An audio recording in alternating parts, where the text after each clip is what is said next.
আমাদের নিমাইদা উপস্থিত হচ্ছে। নিমাইদাকে বলুন দাদা, পশ্চিমবঙ্গ সরকারের খাদ্য সরবরাহ দপ্তরের মাননীয় মন্ত্রী দাদা রতিন ঘোষ মহাশয় আমাদের মধ্যে উপস্থিত হয়ে গেছেন। অনেকক্ষণ ধরে আমাদের এই রক্তদান যে কর্মসূচি অনেক আগেই শুরু হচ্ছে। অনেক মায়েরা, আমার ভাইয়েরা রক্ত দিয়েছেন আপনারা। তো আজকে আমাদের মঞ্চে রয়েছেন আমাদের অঞ্চলের সভাপতি আমাদের সুশান্ত দা, আছে আমাদের গ্রাম পঞ্চায়েতের প্রধান আমাদের আরিফ ভাই, আছে উপপ্রধান বোন মধুমিতা, আছে আমাদের একবার করতালি দিয়ে অভিবাদন, শুভেচ্ছা এবং পুষ্পস্তবক দিয়ে অভিবাদন জানাচ্ছেন মাননীয় খোকাদা সৈয়দ নুরুল ইসলাম খোকাদা। এবং আমাদের পক্ষ থেকে একটি দুর্দান্ত আর্ট, যেটা আমি বৌদিমণি কোহিনুর বানু এবং আমাদের হাজি আরিফ গাজী মাননীয় প্রধান তাদেরকে অনুরোধ করব। এবং এটি একটি হাতে আঁকা পেন্টিং, খোকাদার ভাগ্নি প্রিয়াঙ্কা তিনি এঁকে দিয়েছেন একটি অসাধারণ পোর্ট্রেট। এটা কিন্তু কোনো এআই নয়, আর্টিফিশিয়াল ইন্টেলিজেন্স নয়, হাতে আঁকা। সেটা তুলে দিচ্ছেন মাননীয়া কোহিনুর বানু, মাননীয়া গ্রাম সভার সদস্য এবং মাননীয় হাজি আরিফ গাজী সাহেব। একটি অনবদ্য মুহূর্ত, আমার সাংবাদিক বন্ধুদের কাছে দুর্দান্ত মুহূর্ত, লেন্স বন্দি করে রাখার মতো, to be capture for future memory. বসন্তের প্রথম দিনে একটি অনবদ্য উপহার, হাতে আঁকা পেন্টিং।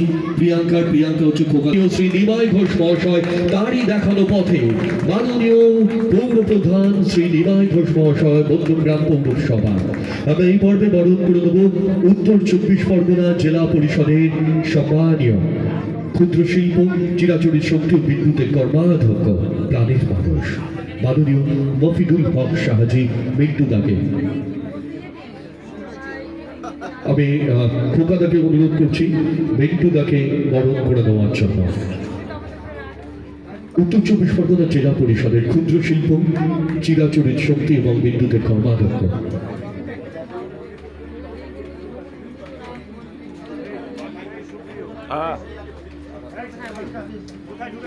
আপনার সঙ্গে কাটালাম তার আমন্ত্রণে ব্যাক টু ব্যাক জানুয়ারিতে 4 বার দেগঙ্গায় যেতে হচ্ছে রক্তদান উৎসব সম্প্রীতি। মধ্যমগ্রাম বিধানসভা কেন্দ্রের আপনাদের অত্যন্ত আপনজন মাননীয় রতিন ঘোষ মহাশয় উপস্থিত আছেন, আমাদের খিলকাপুর পূর্বের প্রধান দিয়ে একটা মুখ্যমন্ত্রী, এই ভারতবর্ষের কোনো মুখ্যমন্ত্রী এই নজির আমরা দেখতে পারি।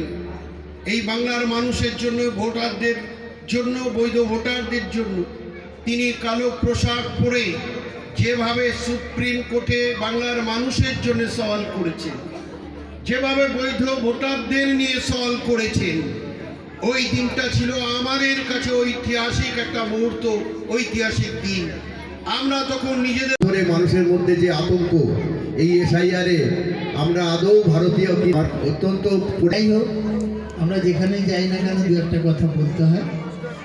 আপনারা জানেন যে আড়িয়ালা এই 54 নম্বর বুথের তৃণমূল কংগ্রেসের উদ্যোগে এই রক্তদান শিবির, যে শিবিরের মঞ্চে আমাদের এখানকার প্রধান আরিফ থেকে শুরু করে আমাদের সুশান্ত মণ্ডল, আমাদের জেলা পরিষদের কর্মাধ্যক্ষ মিন্টু সাহাজি, আমাদের পঞ্চায়েত সমিতির সভাপতি হালিমা, দিলীপ মজুমদার এবং দিলীপ মণ্ডল দুজনে আছেন।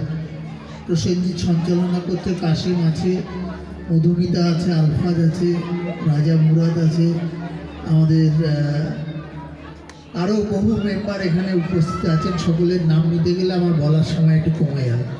যাই হোক, সকলে ভালো থাকবে। সালাম, শুভেচ্ছা জানি। 2026-এর নির্বাচনকে সামনে রেখে মানুষের কাছে কি বার্তা দিতে চাই? আমি রক্তদান শিবিরে এসছি, আমাদের আড়িয়ালা তৃণমূল কংগ্রেসের ছেলেরা রক্তদান শিবির করেছে।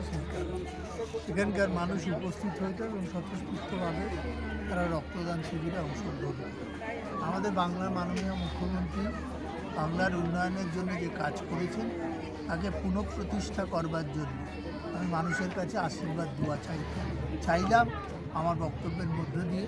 কারণ আমরা মনে করি যে আমাদের রাজ্যের সরকার বাংলার সব মানুষের যে উন্নয়ন, সে রাস্তা হোক, মেয়েদের অর্থনৈতিক উন্নয়ন, সব কিছুতে বাংলার সরকার ভালোভাবে কাজ করে। সেই জন্য তাদের কাছে আমি বললাম যে তারা আমাদের যেন সমর্থন দেয়। ইতিমধ্যে আপনারা কি খুব শিগগিরই আপনাদের প্রার্থী ঘোষণা করবেন?